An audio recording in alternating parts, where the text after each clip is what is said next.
Magandang umaga sa inyong lahat. Malugod na pagtanggap sa St. Joseph Parish, Kagalangin. Sa ika-6 ng umagang banal na misa na may liturhiya ngayong Sabado, ika-7 sa karaniwang panahon at paggunita kay San Juan Bosco, Pari. Tumayo po ang lahat at tayo'y makiisa sa Eucharistikong pagdiriwang na pamumunuan ng ating Kura Paroko, Reverendo Padre Douglas D. Badong. Bayang muling magtipon, awitan ng Panginoon, sa piging sariwain, pagliligtas niya sa atin. Sa piging sariwain, pagliligtas niya sa atin.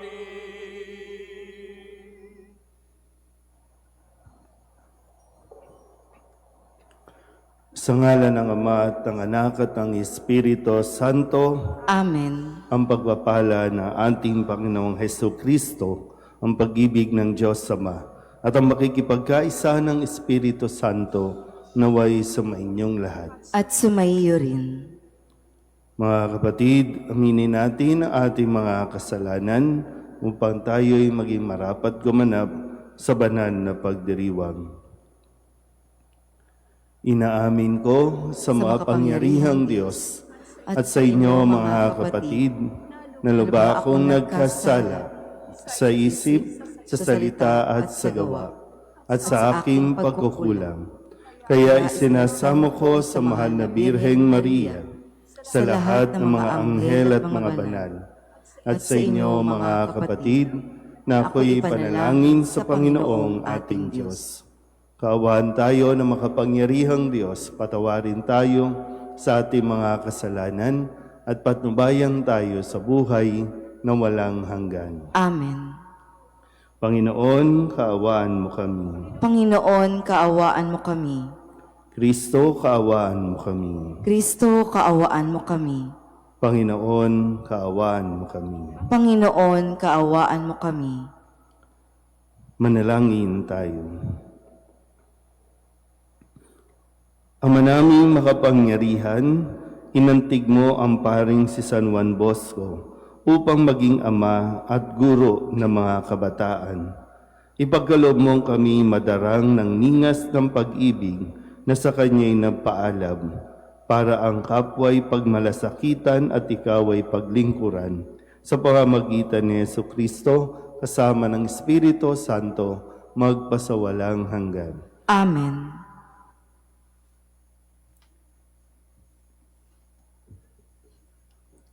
Pagbasa mula sa ikalawang aklat ni Samuel. Noong mga araw na iyon, sinugo ng Panginoon kay David si Propeta Nathan. Pagdating doon ay sinabi niya, sa isang lungsod ay may 2 lalaki, mayaman ang isa at ang isa'y dukha. Maraming kawan at bakahan ang mayaman, samantalang ang dukha ay may isa lamang munting babaeng tupa. Inalagaan niya ito at pinalaking kasama ng kanyang mga anak. Pinapangko niya ito parang anak na babae. Isinasalo sa pagkain at pinaiinom.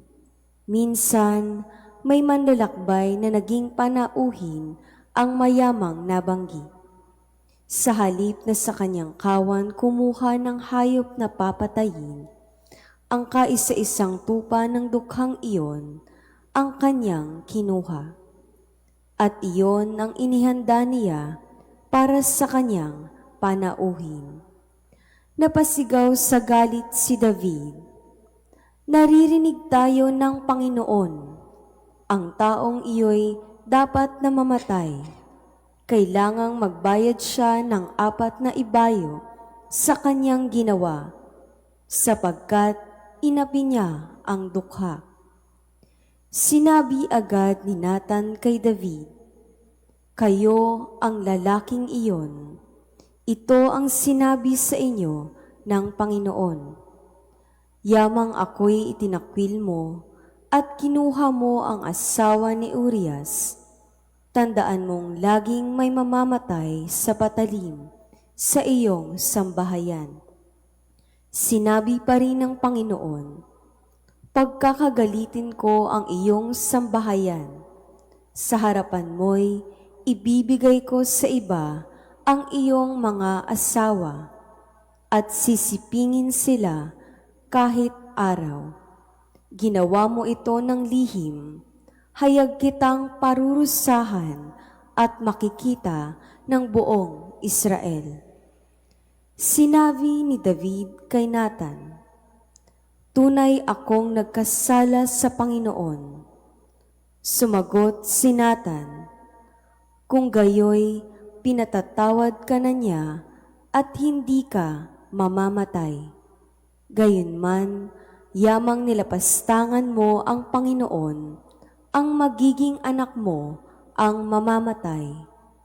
At umuwi na si Nathan. Tulad ng sinabi ng Panginoon, ang anak ni David sa asawa ni Urias ay nagkasakit ng malubha. Dumalangin si David para gumaling ang bata. Nagdamit siya ng sako at nag-ayuno at sa lupa na nahiga ng gabing iyon. Lumapit sa kanya ang matatanda sa palasyo at hinimok siyang bumangon, ngunit tumanggi siya. Aayaw rin niyang kumain.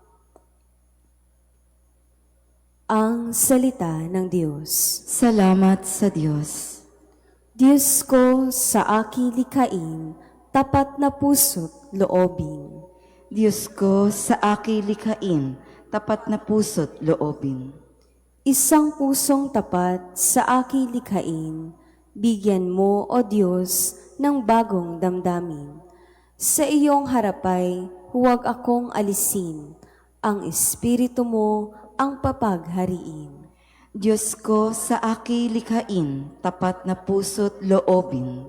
Ang galak na dulot ng iyong pagliligtas, ibalik at ako ay gawin mong tapat. Kung magkagayon na, aking tuturuang sa iyo lumapit ang makasalanan. Diyos ko, sa aking likhain, tapat na puso't loobin. Ingatan mo ako, Diyos kong manunubos, ang pagliligtas mo'y galak kong ibabantog. Turuan mo akong makapagsalita at pupurihin ka sa gitna ng madla. Diyos ko, sa aking likhain, tapat na puso't loobin. Magsitayo na po ang lahat. Alleluia, Alleluia, Alleluia, Alleluia, Alleluia, Alleluia, Alleluia. Kay laki ng pagmamahal ng Diyos sa sanlibutan, kaya't anak niya'y binigay. Alleluia, Alleluia, Alleluia, Alleluia, Alleluia, Alleluia, Alleluia.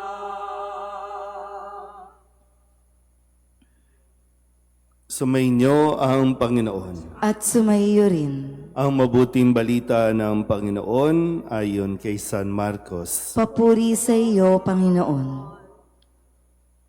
Noong araw na iyon, habang nagtatakip silim na, sinabi ni Jesus sa kanyang mga alagad, tumawid tayo sa ibayo.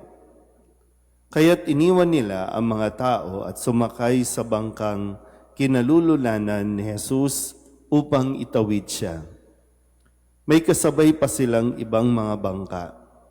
Dumating ang malakas na unos, hinampas ng malalaking alon ng bangka, ano pat halos mapuno ito ng tubig. Si Jesus naman nakahilig sa unan sa may hulihan ng bangka at natutulog.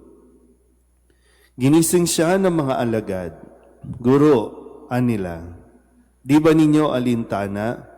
Lulubog na tayo. Bumangon si Jesus at iniutos sa hangin, tigil, at sinabi sa dagat, tumahimik ka. Tumigil ang hangin at tumahimik ang dagat. Pagkatapos sinabi niya sa mga alagad, bakit kayo natatakot? Wala pa ba kayong pananalig? Sinidlan sila ng matinding takot at panggilalas at nagsabi sa isa't isa, sino nga kaya ito? At sinusunod maging ng hangin at ng dagat. Ang mabuting balita ng Panginoon. Pinupuri ka namin, Panginoong Hesukristo. Isang magandang umaga po sa inyong lahat. Ngayon po ay Sabado ng ikatlong linggo sa karaniwang panahon, huling araw para sa buwan ng Enero. At ating pong ginugunita ang kapisahan ni San Juan Bosco o mas kilala sa Don Bosco. At siya ay malaking bahagi ang kanyang naiwan at naibigay magpasa hanggang ngayon na isa sa mga nagtatag ng Salesian para humubog sa mga kabataan, magpaaral para nang sa ganon sila ay magkaroon ng magandang buhay.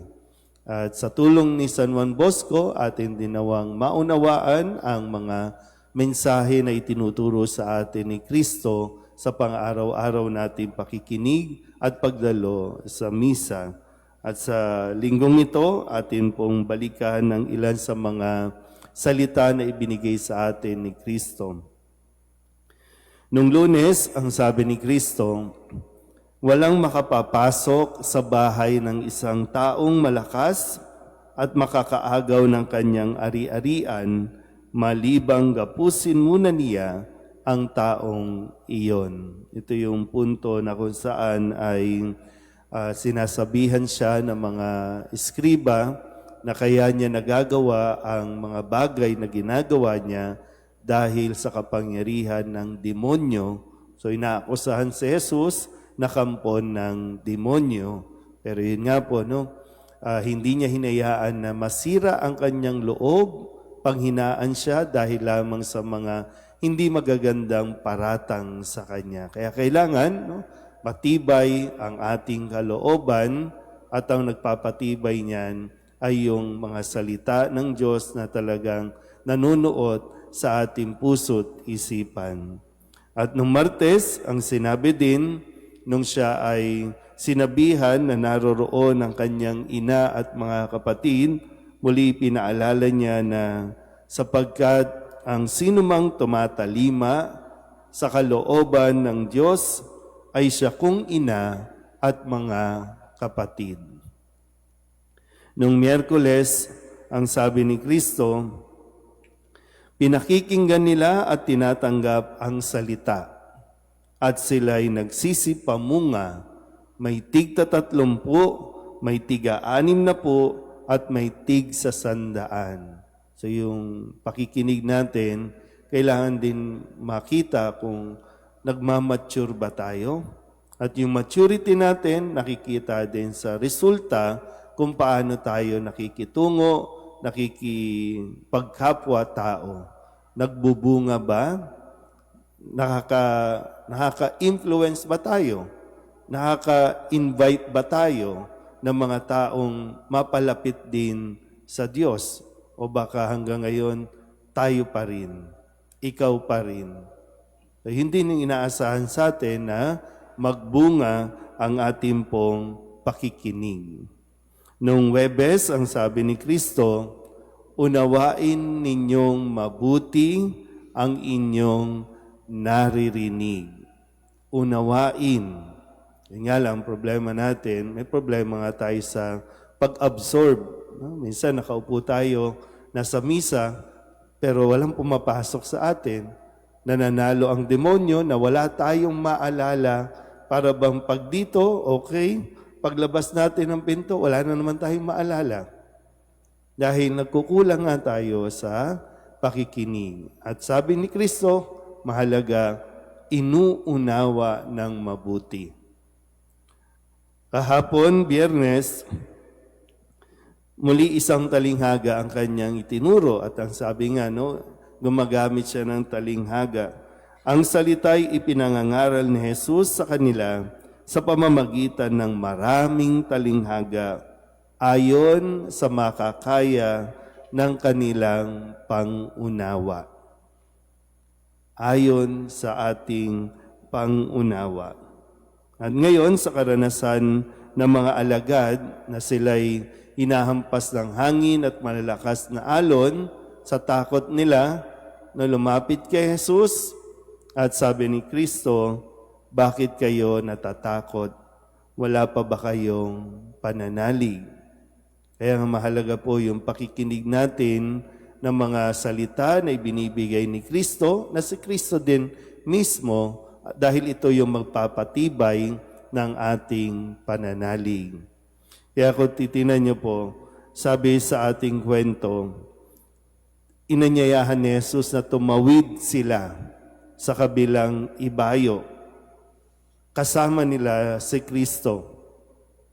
At kahit kasama si Kristo, bahagi kasi ng kalikasan ang humangin, ang humampas ang alon. Tubig yan gagalaw at gagalaw yan. Kapag hindi na gumalaw yan, patay na yan. Ulitin ko po, kasama nila si Kristo sa bangka.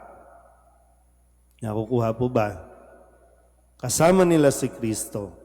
Hindi sila iniwan ni Kristo. Kasama nila si Kristo. Pero hinampas sila ng hangin at ng alon. Pero anong ginagawa ni Kristo? Natutulog. Anong ginagawa ng mga alagad? Aligaga, natatakot, dahil nga sa hampas ng hangin at alon. Pero sa Kristo, kampante, natutulog.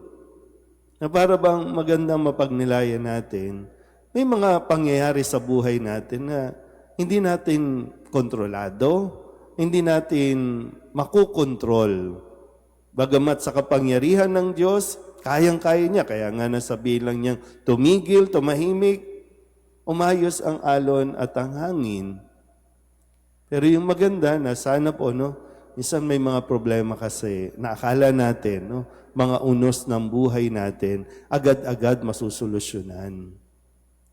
Mainam din na kung may problema na hindi pa natin masusolusyonan, kumalma ka, matulog ka, paggising mo, saka mo harapin. Kapag medyo malinaw-linaw na ang ating isipan. Kasi kung sugod tayo ng sugod, lalong nagkakaproblema. Hindi nasusolusyonan at hindi natin nakikita kung ano ang dapat nating gawin o kung ano ang mensahe ng Diyos sa karanasang ito. So, hindi solusyon yung magwala, hindi solusyon yung manisi, hindi solusyon yung maging aligaga tayo para maging maayos ang ating sitwasyon. Lahat ay makukuha sa pananalig kay Kristo. Lahat makukuha kung tayo ay kakalma, kung paanong ang kalikasan ay kakalma din at aayon din sa atin. Amen?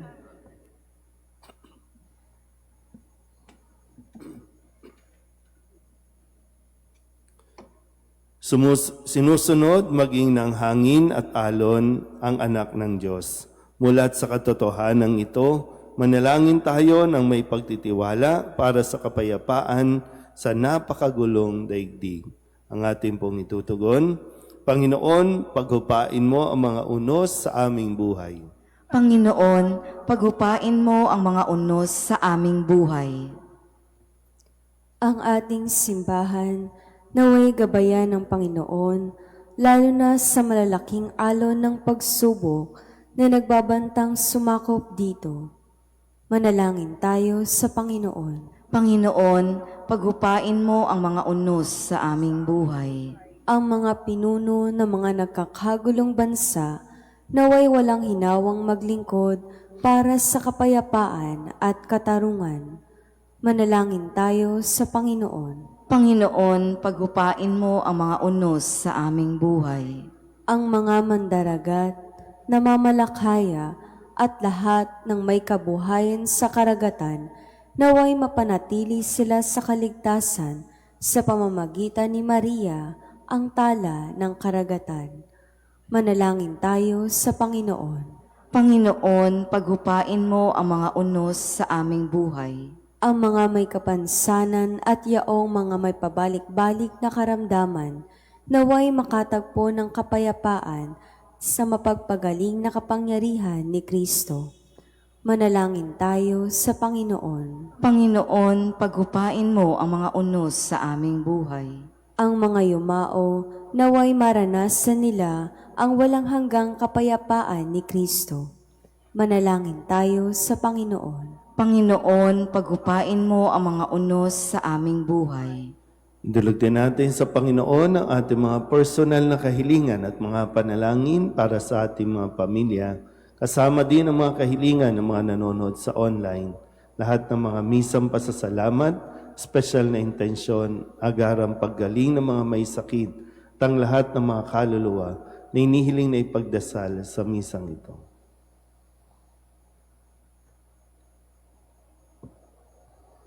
Ang lahat ng ito inihiling namin sa ngalan ni Kristong aming Panginoon. Amen. Handog namin sa iyo, Ama, ang tinapay at alak na ito. Handog ng bayang umaasa, sumasamba't nagmamahal sa'yo.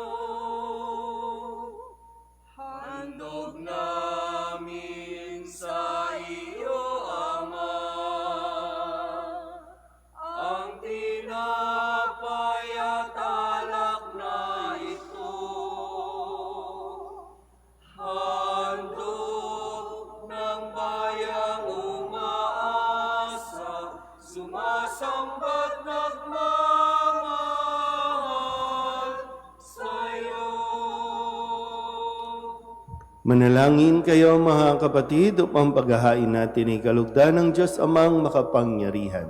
Tanggapin nawa ng Panginoon itong paghahain sa iyong mga kamay, sa kapurihan niya at karangalan, sa ating kapakinabangan, at sa buong sambayanan niyang banal. Ama naming lumikha, dumudulog kami sa iyong kadakilaan upang ang kapangyarihan mong ipinahayag sa paghahain ng mga alay para gunitain ng mga banal ay magdulot sa amin ng pakikinabang sa kaloob mong kaligtasan sa pamamagitan ni Hesukristo kasama ng Espiritu Santo magpasawalang hanggan. Amen. Sumainyo ang Panginoon. At sumaiyo rin. Itaas sa Diyos ang inyong puso at diwa. Itinaas na namin sa Panginoon. Pasalamatan natin ang Panginoong ating Diyos. Marapat na siya ay pasalamatan. Ama naming makapangyarihan, tunay ngang marapat na ikaw ay aming pasalamatan sa pamamagitan ni Hesukristo na aming Panginoon. Ngayong si San Juan Bosco ay pinararangalan sa pamumuhay niyang totoong uliran at pagiging maasahan sa panunungkulan, kaya't si Hesukristo na maaasahan sa katapatan ay inihahayag sa pangangasiwa sa sambayanan. Ang malasakit ng mga ulirang tagapangasiwa noon ay napapatuloy magpahanggang ngayon sa mga panalangin kanilang iniuukol kaysa ng sambayanan mong dito'y nagtitipon. Kaya kaysa ng mga anghel na nagsisiawit ng papuri sa iyo nang walang humpay sa kalangitan, kami nagbubunyi sa iyong kadakilaan. Santo, Santo, Santo, Panginoong Diyos ng mga hukbo, napupuno ang langit at lupa ng kadakilaan mo, o sana sa kaitaasan. Pinagpala ang naparirito sa ngalan ng Panginoon, o sana sa kaitaasan. Ama naming banal, ikaw ang bukal ng tanang kabanalan, kaya't sa pamamagitan ng iyong Espiritu, gawin mong banal ang kaloob na ito upang para sa aming maging katawan at dugo ng aming Panginoong Heso Kristo. Bago niya pinagtiis ang kusang loob na maging handog, hinawakan niya ang tinapay, pinasalamatan kaniya, pinaghati-hati niya iyon, iniabot sa kanyang mga alagad at sinabi, "Tanggapin ninyong lahat ito at kanin, ito ang aking katawan na ihahandog para sa inyo."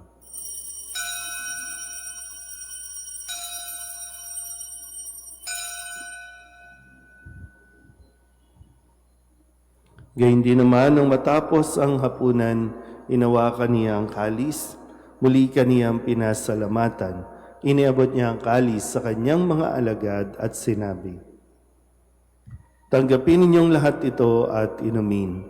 Ito ang kalis ng aking dugo, ng bago at walang hanggang tipan.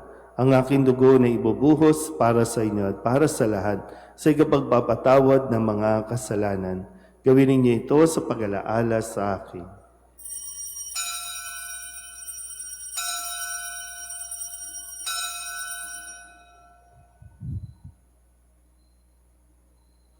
Ipagbunyi natin ang misteryo ng pananampalataya. Si Kristo'y namatay, si Kristo'y nabuhay, si Kristo'y babalik sa wakas ng panahon. Ama, ginagawa namin ngayon ang pag-alaala sa pagkamatay at muling pagkabuhay ng iyong anak. Kaya tiniaalay namin sa iyo ang tinapay na nagbibigay buhay at ang kalis na nagkakaloob ng kaligtasan. Kami napapasalamat dahil kami iyong minarapat na tumayo sa harap mo para maglingkod sa iyo. Isinasamo namin kami magsasalo-salo sa katawan at dugo ni Kristo ay mabuklod sa pagkakaisa sa pamamagitan ng Espiritu Santo. Ama, lingapin mo ang iyong simbahang laganap sa buong daigdig. Puspusin mo kami sa pag-ibig kaysa ni Leon na aming Papa at ni Jose na aming Obispo at ng Tanang Kaparian. Alalahanin mo rin ang mga kapatid naming nahimlay na may pag-asang sila'y muling mabubuhay, gayon din ang lahat ng mga pumanaw. Kawaan mo sila at patuloyin sa iyong kaliwanagan. Kawaan mo at pagindapating kaming lahat na makasalo sa iyong buhay na walang wakas. Kaysa ng mahal na Birheng Maria na ina ng Diyos, ng kabiyak ng puso niyang si San Jose, kaysa ng mga apostol at ng lahat ng mga banal na namuhay dito sa daigdig ng kalugod-lugod sa iyo, may pagdiwang nawa namin ang papupuri sa ikararangal mo sa pamamagitan ng iyong anak na aming Panginoong Heso Kristo. Sa pamamagitan ni Kristo, kasama niya sa Kanya, ang lahat ng parangal at papuri ay sa iyo, Diyos amang makapangyarihan, kasama ng Espiritu Santo, magpasawalang hanggan.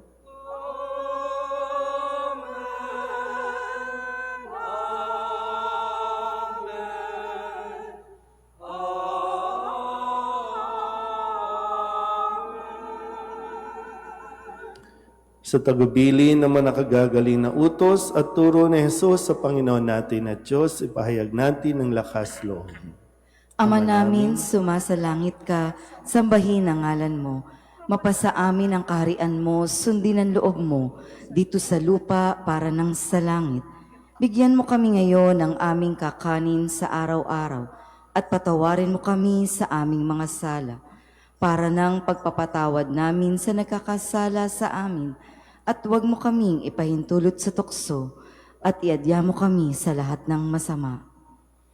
Hinihiling namin kami iadya sa lahat ng masama, pagkalooban ng kapayapaan araw-araw, iligtas sa kasalanan at ilayo sa lahat ng kapahamakan, samantalang aming pinananabikan ang dakilang araw ng pagpapahayag ng tagapagligtas naming sa Heso Kristo. Sapagkat iyo ang kaharian at ang kapangyarihan at ang kapurihan, magpakailanman. Amen. Panginoong Heso Kristo, sinabi mo sa iyong mga apostol, "Kapayapaan ang iniiwan ko sa inyo, ang aking kapayapaan ang binibigay ko sa inyo.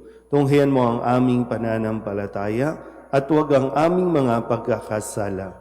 Pagkalooban mo kami ng kapayapaan at pagkakaisa ayon sa iyong kalooban, kasama ng Espiritu Santo, magpasawalang hanggan." Amen. Ang kapayapaan ng Panginoon ay laging sumainyo. At sumaiyo rin. Mabigayan tayo ng kapayapaan sa isa't isa.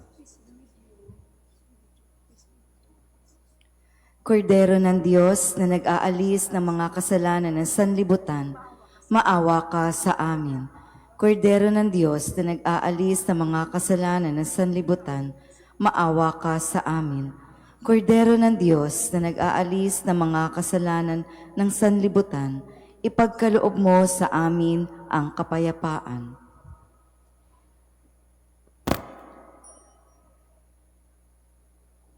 Ito ang kordero ng Diyos.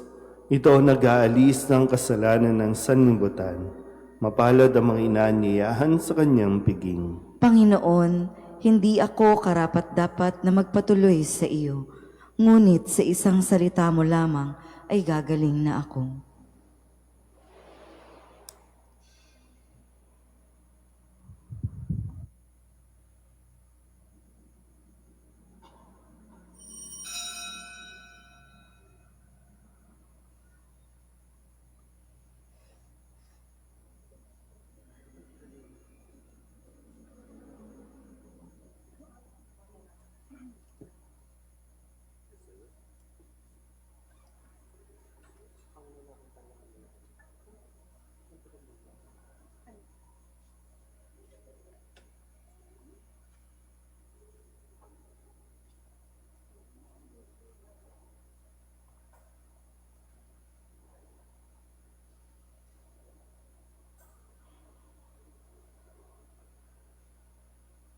Magsiluhod po ang lahat, panalangin kay San Jose. Abang tagapangalaga ng tagapagligtas, kabiyak na puso ng mahal na Birheng Maria, sa iyo ipinagkatiwala ng Diyos ang kaisa-isa niyang anak. Sa iyo nagtiwala si Maria, sa piling mo si Kristo'y naging tao. Maging ama ka rin sa amin, pinagpalang Jose, at gabayan mo kami sa landas ng buhay. Ihingi mo kami ng biyaya, awa at tapang, at ipagtanggol kami sa lahat ng masama. Amen. Magsitayo na po ang lahat.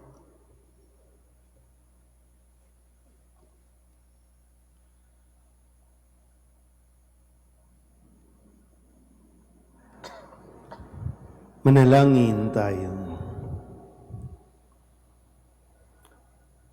Ama naming mapagmahal, ang tinanggap naming banal na pakikinabang ay maghanda nawa para sa aming pagkakamit ng kaligayahan na idinulot kay San Juan Bosco ng iyong paglingap na maaasahan sa pamamagitan ni Jesucristo kasama ng Espiritu Santo magpasawalang hanggan. Amen. Sumainyo ang Panginoon. At sumaiyo rin. At pagpalain kayo ng makapangyarihang Diyos, Ama at Anak, at Espiritu Santo. Amen. Tapos sa banal na misa, humayo tayo sa kapayapaan ni Kristo. Salamat sa Diyos. Magandang umaga po. Poong San Jose, pintakasing ibig, tanggulan at lakas, buong pananalig. Kami po'y pagadya sa mga panganib, kami naway laging kupkupin ang langit. O Poon San Jose, pintakasing